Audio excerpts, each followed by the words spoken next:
ডিসেম্বরে 15 তারিখ অবধি 1 থেকে 15 তারিখ অবধি একটু ডাল যায়, তারপর আবার চলে। আচ্ছা, মানে ডিসেম্বরের 1 থেকে 15 তারিখটা অফ সিজনের মধ্যে ধরা যেতে পারে। হ্যাঁ, পুজোর আগে একটু ডাল যায়, তারপর আবার পুজো থেকে স্টার্টিং হয়ে যায়। আচ্ছা, আমরা যে রুমটা নিয়েছি এই হলো সেই রুমের ইনসাইড ভিউ, যা আপনারা এই ভিডিওর পরবর্তী অংশে আরো ডিটেলসে দেখতে পাবেন। সিবিজে আমার এখান থেকে সিবিজ 200 মিটার, 5-7 মিনিট মতন হাঁটা পথ রয়েছে। এই রুমে ব্যক্তিগতভাবে আমার খুব ভালো লেগেছে এখানকার ফল সিলিংটা। দেখুন, ফল সিলিং এর নীল আলোয় এই রুমটার চেহারাটাই যেন বদলে যায়।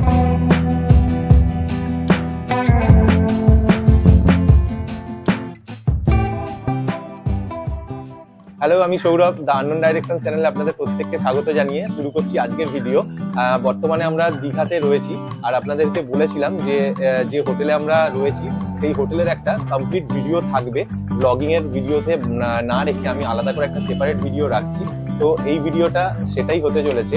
এই যে আমরা হোটেলে রয়েছি এখন এখানে, তো এই হোটেলটার পুরো কমপ্লিট যাবতীয় তথ্য, কিভাবে এখানে আসবেন, আর এখানকার ভাড়া কত, এসি নন এসি প্রাইস কত, যাবতীয় যা যা তুলে ধরা যায় আমার দিক থেকে সমস্ত কিছু থাকবে এই ভিডিওটায়, যাতে আপনারা এখানে আসলে যদি মনে করেন এই হোটেলটা নেবেন কোনো রকম ভাবে যাতে অসুবিধা না হয়, প্লাস ফোন নাম্বার তো থাকবেই। চলুন শুরু করা যাক আজকের ভিডিও। দীঘা স্টেশন থেকে বেরিয়েই এই মেন রোডটি আপনারা দেখতে পাবেন। এই মেন রোডের ডান দিক বরাবর হেঁটে গেলে 7 থেকে 8 মিনিটের হাঁটা পথেই পড়বে আমাদের হোটেলটি। এই মেন রোড ধরে কিছুটা হেঁটে আসলেই আপনাদের বাঁ হাতে পড়বে একটি শনি মন্দির। শনি মন্দিরের পাশ দিয়ে যে রাস্তাটা ঢুকে গেছে সেই রাস্তা দিয়ে কিছুক্ষণ হেঁটে আসলেই পেয়ে যাবেন এই হোটেল। আর যদি দীঘা স্টেশন থেকে অটো বা টোটোয় আসতে চান তাহলে সেক্ষেত্রে বলতে হবে মতি লজ যাবে। এই হলো মতি লজের মেন এন্ট্রেন্স। G+3 এই হোটেলের বাঁদিক এবং ডান দিক মিলিয়ে টোটাল 33টি রুম রয়েছে। আমরা বাঁদিকের সেকশনটাতে উঠেছি। হোটেলের নিচে এই যে ফাঁকা জায়গাটা দেখতে পাচ্ছেন, এটা বেসিক্যালি পার্কিং এর জন্য ব্যবহার করা হয়ে থাকে। হোটেলের ভিডিওতে একটা খুব কমন প্রশ্ন থাকে, সেটা হলো যে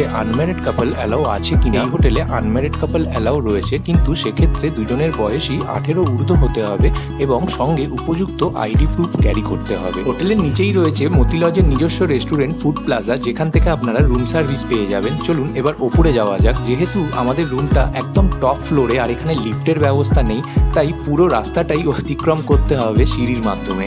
আর এইটা হচ্ছে ব্যালকনি, যেখানে দাঁড়িয়ে আপনারা উল্টো দিকের রুমগুলো দেখতে পাবেন। ফাইনালি এসে পৌঁছালাম আমাদের রুমের সামনে। 1002 এই রুমটাই আমাদের দেওয়া হয়েছে। সবার প্রথমে এই রুমটার একটু ঝলক আপনাদেরকে দেখাই, তারপরে ডিটেল রুম ট্যুর তো থাকবেই, তার সাথে এই রুমের ভাড়া কত যাবতীয় তথ্য তুলে ধরার চেষ্টা করব এই ভিডিওর মাধ্যমে। এবার একটু ডিটেলিং এ আসা যাক। মেন গেটের পাশেই রয়েছে একটি ইলেকট্রিক বোর্ড, যেখানে দুটো প্লাগ পয়েন্ট রয়েছে, দুটো চার্জিং পয়েন্ট কিন্তু থাকা দরকার। আর নিচে রয়েছে একটি ডাস্টবিন, আর তার পাশেই রয়েছে একটি ড্রেসিং টেবিল, যেখানে আপনারা আপনাদের প্রয়োজনীয় জিনিসপত্র রাখতে পারেন। আর তার পাশে রয়েছে একটি কাঠের আলমারি, মোটামুটি খুলে দেখলাম বড় সাইজেরই। আর তার উপরে রয়েছে টিভিটা বড় কথা নয়, কিন্তু টিভিটা ওয়ার্কিং কন্ডিশন। আর পাশেই রয়েছে হ্যাঙ্গার, যেখানে আপনারা আপনাদের জামা কাপড় হ্যাঙ্গিং করতে পারেন, একটি চেয়ার, আর এই বেডটি দিয়ে, যেখানে একটি বাচ্চা নিয়ে দুজন অনায়াসে ফিট হয়ে যায়। আর বেডের পিছন দিকে এই সুন্দর কার্টেনটি রয়েছে এবং তার ওপরে রয়েছে এসি। আর এখানে যদি আপনারা নন এসি নেন তাহলে আপনাদের এই রুমটাই এসির লাইনটা কেটে দিয়ে দেবে, সেক্ষেত্রে শুধু পাখা ব্যবহার করতে পারবেন। আর এসি নিলে তো পাখা ও এসি দুটোই পাবেন। তো দেখুন, পাখাটাও কন্ডিশন কিন্তু ওয়ার্কিংই রয়েছে। আর এছাড়া একটি কাঠের টেবিলও দিয়েছে, যেখানে আপনারা খাবার দাবার রেখে খেতে পারেন বা আপনারা আপনাদের নিজেদের প্রয়োজন মতন ব্যবহারও করতে পারেন। আর এই যে দরজাটি দেখছেন, এটি হচ্ছে অ্যাটাচড ব্যালকনির দরজা। ব্যালকনিটা একটু পরে দেখাচ্ছি, তার আগে এই রুমের ওয়াশরুমটা একটু দেখে নেওয়া যাক। এই হলো ওয়াশরুমের দরজা। বাইরে থেকে দরজার গায়ে বেশ ডলফিন আঁকা দেখে ভালোই লাগছে। আশা করছি ভেতরটাও পরিষ্কার পরিচ্ছন্নই হবে। আর এই সুইচ বোর্ডে বড় সুইচটা হলো গিজারের, আর দুটো ছোট সুইচ হলো লাইটের। তো চলুন এবার একটুখানি ভেতরটা দেখে নেওয়া যাক ওয়াশরুমের। খারাপও লাগে আপনাদের হোটেলের ওয়াশরুমের ভেতরের ভিডিও দেখাতে, কিন্তু কি করবো বলুন, হোটেলের রুম ভালো হওয়াটা যতটা ইম্পর্টেন্ট, ঠিক ততটাই ইম্পর্টেন্ট হোটেলের ওয়াশরুমটাও পরিষ্কার পরিচ্ছন্ন আছে কিনা দেখা। এখান থেকেই তো যত ইনফেকশনের আনাগোনা, তাই না?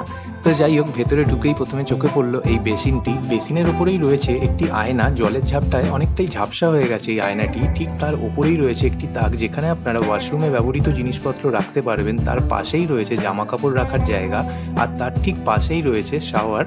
আর শাওয়ারের ঠিক পাশে যদি দেখেন ওপরের দিকে, তাহলে চোখে পড়বে এই গিজারটি।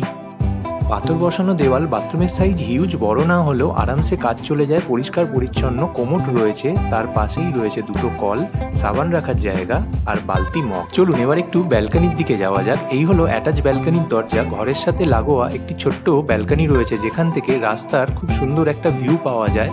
আর যেহেতু প্রথমেই বলেছি সি বিচ থেকে এই হোটেলটির দূরত্ব হেঁটে 5 থেকে 7 মিনিট, তাই সি ফেসিং ব্যালকনি একদমই নয় এটি। তবে হ্যাঁ, এখান থেকে দাঁড়িয়ে সমুদ্রের একটা হালকা ভিউ পাবে, এটা কিন্তু ঠিক। যাই হোক, তো আমি একটু জুম করে আপনাদের দেখাচ্ছি। দূরে দেখা যাচ্ছে সেটা হচ্ছে সি বিচ। ব্যক্তিগতভাবে এই রুমের ফল সিলিংটা আমার খুব ভালো লেগেছে এই লাইটগুলোর জন্য। আর বলে রাখি, নর্মাল টাইমে এই রুমের ভাড়া থাকে নন এসি 850 টাকা এবং এসি 1250 টাকা। তবে দাম কিন্তু ওঠানামা করে, তাই যদি আপনারা এই হোটেলটা নেবেন বলে মনে করেন, ডেসক্রিপশনে আমি এই হোটেলের এনকোয়ারি নাম্বারও দিয়ে দেবো। অবশ্যই আপনারা যখন আসবেন সেই সময়ের কারেন্ট রেট জেনে তবেই কিন্তু বুক করবেন এই হোটেলটি। এবার একটা ডরমিটারি রুম আপনাদের দেখাচ্ছি, জাস্ট আইডিয়া দেওয়ার জন্য। আমরা যে ফ্লোরে ছিলাম সেই ফ্লোরেই রয়েছে 1006। এটি একটি ডরমিটারি রুম, দুটো বেড রয়েছে এবং দুটো বাথরুম রয়েছে। এখানে একসাথে 6 জন আপনারা থাকতে পারবেন। তো চলুন একটু দেখে নেওয়া যাক এই রুমটা। প্রথমেই চোখে পড়লো ওপর দিকে খুব সুন্দর এই ফল সিলিংটি, আর নিচেই রয়েছে 3 জনের শোয়ার বেড। বেডের ঠিক পাশেই রয়েছে বাথরুম, আর আমাদের রুমের বাথরুমের দরজাতেও যেরকম ফটো ছিল এখানেও তার ব্যতিক্রম নেই। তো চলুন একটু ভেতরটা দেখে নেওয়া যাক যে বাথরুমের ভেতরে কোনো কিছু আলাদা রয়েছে কিনা।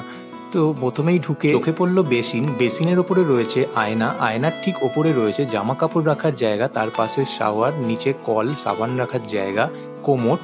আর এখনো অবধি মোটামুটি যা আমাদের বাথরুমে পেয়েছি এখানেও তাই পেলাম, শুধু ডিফারেন্স দেখতে পেলাম এখানে গিজারটা নেই, কেন জানি না। বাথরুম থেকে বেরিয়ে এবার দেখে নেওয়া যাক রুমের আদার্স জায়গাগুলো। তো ঢুকেই এখানে কিন্তু ইলেকট্রিসিটি বোর্ড রয়েছে, বাট এখানে কিন্তু টিভি নেই, এইটা একটা ব্যাপার। আর ঠিক এই রুমের মাঝখানেই রয়েছে একটা পার্টিশন ওয়াল, আর এই পার্টিশন ওয়ালের উল্টো দিকেই রয়েছে আরেকটি রুম, যেখানে ঢুকেই চোখে পড়লো একটি ইলেকট্রিসিটি বোর্ড। এখানে যতদূর সম্ভব মনে হচ্ছে টিভি রয়েছে। হ্যাঁ, এখানে টিভি রয়েছে, মানে এই দুটো রুম মিলিয়ে একটি টিভি রয়েছে। নিচে যেরকম আমাদের রুমে ছিল কাঠের আলমারি, ওই একই সাইজের কাঠের আলমারি দিয়েছে। আর তার পাশে রয়েছে ড্রেসিং টেবিল, যেখানে আপনারা আপনাদের প্রয়োজনীয় জিনিসপত্র রাখতে পারবেন। এক্সট্রা পেলাম এই সোফাটা আর চেয়ার, আমাদের ঘরেও ছিল। আর এখানে রয়েছে এসি। তো এই দুটো ঘর ঠান্ডা করবে এই একটি এসিতে। যদি আপনারা এসি না নেন তাহলে নন এসি হিসাবে এটা ব্যবহার করতে পারেন। আর এখানে রয়েছে আরও একটি বেড, যেখানে 3 জন শুতে পারবে। আর রয়েছে একটি টেবিল খাবার দাবার রাখার জন্য। এই রুমের সাথে রয়েছে একটি অ্যাটাচড ব্যালকনি। এই হলো সেই ব্যালকনির দরজা। তবে বলে রাখি, ব্যালকনিটা কিন্তু খুব বড় নয়, মোটামুটি একদমই ছোট। আর এখান থেকে আপনারা বেসিক্যালি ব্যাক সাইডের একটা ভিউ পাবেন। আর একটু আপনাদের ভাড়াটা বলে দিই, ডরমিটারি রুম নর্মাল টাইমিংয়ে নন এসির ভাড়া হচ্ছে 1350, আর এসি হলে ভাড়া হয়ে যাচ্ছে 1850। তবে দাম যেহেতু ওঠানামা করে, অবশ্যই কিন্তু আপনারা ফোন করে জেনে নিয়ে ভাড়া তবেই বুক করবেন। আর এটি হলো এই রুমের যে বাথরুমটি রয়েছে সেই বাথরুম। অন্যান্য বাথরুমগুলোর মতন এই বাথরুমের দরজাতেও ফটোর ব্যতিক্রম নেই। ভেতরে ঢুকেই প্রথমেই চোখে পড়লো বেসিন, ওপরে জামা কাপড় রাখার জায়গা, আয়না, আর বাকি যা যা আমাদের রুমের বাথরুমে ছিল সবই রয়েছে। শুধু এখানে দেখলাম গিজারটা রয়েছে, যেটা এই ডরমিটারি রুমের আরেকটি বাথরুমে ছিল। এখন সমস্যার বিষয় হলো এটা যে শীতকালে যারা এই ডরমিটারি রুমটা বুক করবেন, যেহেতু একটি বাথরুমে গিজার নেই, তাই 6 জন মানুষকে স্নানের সময় গরম জলের জন্য এই একটি বাথরুমেই ভিড় করতে হবে। তাই আমার অনুরোধ রইল হোটেল কর্তৃপক্ষের কাছে, আপনারা দয়া করে এই বিষয়টি একটু দেখবেন। রুম ট্যুর তো অনেক হলো, এবার একটু মতিলজের রিসেপশন রুমটাও দেখে নেওয়া যাক, কি বলেন? মেন গেট থেকে ঢুকেই ডান হাতে পড়বে এই রিসেপশন রুমটি। ভেতরটায় বেশ সুন্দর আলো দিয়ে ডেকোরেশন করা, আমার তো বেশ ভালোই লাগলো। আর আমরা ছিলাম বাঁ দিকে। ডান দিকে যারা রুম নেবেন তাদের এই সিঁড়িটি ব্যবহার করতে হবে। এবারে চলুন এই মতিলজেরই একজন অফিসিয়াল স্টাফের সাথে কথা বলে নেওয়া যাক। এই দাদা যাকে দেখছেন এখন, ইনি হলেন মতিলজের একজন মানে অফিসিয়াল স্টাফ। তো দাদা, আপনার নামটা একটু বলবেন? সুভাষচন্দ্র দাস। আচ্ছা, এই হোটেলটা এমনি কত ফ্লোরের রয়েছে টোটাল? 3rd ফ্লোর পর্যন্ত, মানে 3 তলা অবধি রয়েছে। হুম। আর দুটো বিল্ডিং যে দেখলাম, মানে মেন প্রিমিসেসের ভেতরেই দুদিকে দুটো বিল্ডিং। এর কি মানে টোটাল রুম সংখ্যা কত রয়েছে?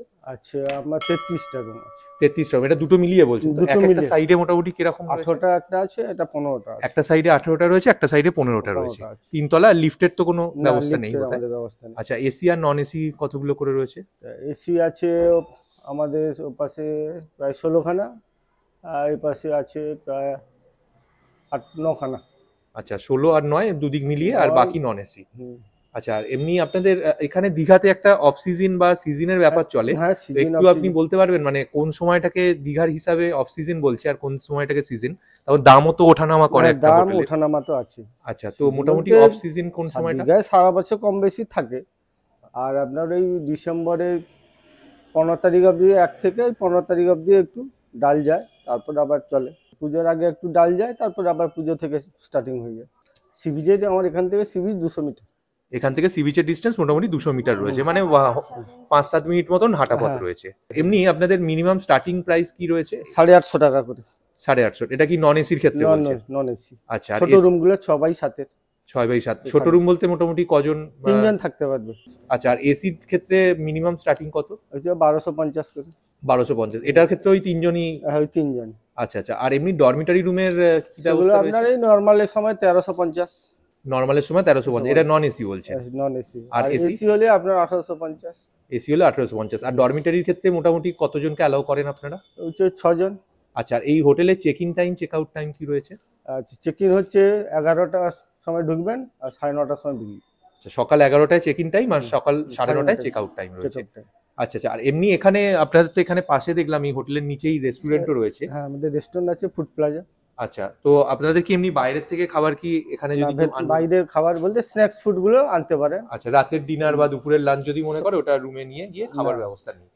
আচ্ছা, আর এমনি এইখান থেকে তো আপনাদের ফোন রুমের করলে সার্ভিস দেওয়া হয়। রুম সার্ভিস দেওয়া হয়? হুম। আচ্ছা আচ্ছা, সুভাষ দা, এমনি এখানে বুকিং যদি কেউ করতে চায় তাহলে বুকিং এর জন্য কি সিস্টেম রয়েছে? বুকে ফোন করে জানিয়ে দেওয়া হয় যে আপনার রুমের রেট কিরকম কি চলছে আর সিজন বা আচ্ছা। অফ সিজনের রেট। এবার আপনি টাকা পাঠাবেন, আপনার রুম বুক হবে বা মানি রিসিট আমরা আচ্ছা, মানে আপনারা অনলাইনে, আর এমনি আপনাদের পেমেন্ট সিস্টেমটা কি রয়েছে, মানে আগে কত পে করতে হয় গিয়ে? 50% টাকা পাঠিয়ে দিতে হবে। যা ভাড়া হবে আপনি হ্যাঁ। এখান থেকে যদি কেউ কোয়ারিজ করে আপনারা তো নিশ্চয়ই রুমের ভিডিও বা ফটো শেয়ার করে দেবেন হ্যাঁ হ্যাঁ হ্যাঁ, তাকে হোয়াটসঅ্যাপ থ্রু বা যাই হোক। করে তো দেওয়া। সেখানে যদি তার পছন্দ হয় সে আপনাকে বুকিং করতে পারে ওভার ফোনে, হ্যাঁ, আর আপনি তার এগেনস্টে মানে 50% চার্জ করেন আপনারা হ্যাঁ। প্রথমে এখানে, হ্যাঁ, এসে তারপরে বাকি পেমেন্টটা বাকি করতে হয়। পেমেন্ট করতে পারে। আচ্ছা আচ্ছা, ঠিক আছে সুভাষ দা, অসংখ্য ধন্যবাদ। এবারে কনক্লুশনে যদি আসি, টোটালটা দেখার পরে বা থাকার পরে যেটা আমাদের মনে হয়েছে, হ্যাঁ অবভিয়াসলি এটা কোনো লাক্সারিয়াস রুম নয়। আর 850 টাকাতে দীঘার মতন জায়গায় খুব লাক্সারিয়াস রুম পাওয়ার আশা করাটাও যায় না। তবে যদি ওভারঅল আমার মতামত বলে, তো আপনারা যদি বাজেট কম থাকে আর 2-3 দিনের প্ল্যান থাকে, তো জেনারেলি ম্যাক্সিমাম সময়টাই হোটেলের বাইরেই সময় কাটে। পরিষ্কার পরিচ্ছন্নতার দিক থেকে অবভিয়াসলি ভালোই, আর ওভারঅল ব্যবহার আচার খুব ভালো। এখানকার যারা স্টাফ রয়েছে প্লাস ম্যানেজার যিনি, ওনার ব্যবহার আচার খুবই ভালো। তো 850 টাকার মধ্যে মোটামুটি সাশ্রয়ী হোটেলই হবে। যদি আপনারা মনে করেন তো ডেফিনেটলি এই মতি লজে আপনারা আসতে পারেন। বাকি এবারে দেখুন, এখানে হোটেলের তো অভাব নেই। যদি আপনাদের বাজেট আরও বেশি থাকে তাহলে চাইলে আপনারা আরেকটু মানে বেশি বাজেটের হোটেলেও যেতে পারেন। তাতে একটুখানি হয়তো ফেসিলিটিস বা আর একটুখানি ডেকোরেশনগুলো ভালো পাবেন। তবে আমার নজরে এখানে 850 টাকায় মোটামুটি রোড সাইডের ধারেই অলমোস্ট বলতে গেলে বিচ, এখান থেকে ওই কতক্ষণ হবে, 5 থেকে 7 মিনিটের ওয়াকিং ডিস্টেন্স হবে ম্যাক্সিমাম। আর একদম রাস্তার সামনেই সমস্ত দোকানপাট রয়েছে। সব কিছু মোটামুটি বিচার বিবেচনা করে আমার নজরে তো এটা আমার মোটামুটি ভালোই লেগেছে, খারাপ বলবো না। এবারে বাকিটা আপনাদের চয়েস। আর এই হোটেলে যেটা বললাম, কোনো রকম লিফট নেই, এটা এর একটা নেগেটিভ পয়েন্ট। আর আমরা রয়েছি একদম উপরে যেহেতু, তো ওঠা নামা করাটা একটা সমস্যা। তো বাকি আরও রুমও তো রয়েছে, সেগুলোও আপনারা দেখতে পারেন। তো যাই হোক, আজকের এই হোটেলের ভিডিওটা এখানেই শেষ করছি। কেমন লাগলো অবশ্যই জানাবেন। আর যদি কিছু কোয়ারিজ থাকে, হয়তো আমি যেটা বলতে পারিনি বা কভার করতে পারিনি, তাহলে অবশ্যই কমেন্ট করে জানাবেন। আমি আমার মতন রিপ্লাই দেওয়ার চেষ্টা করব। ভালো থাকবেন, সুস্থ থাকবেন।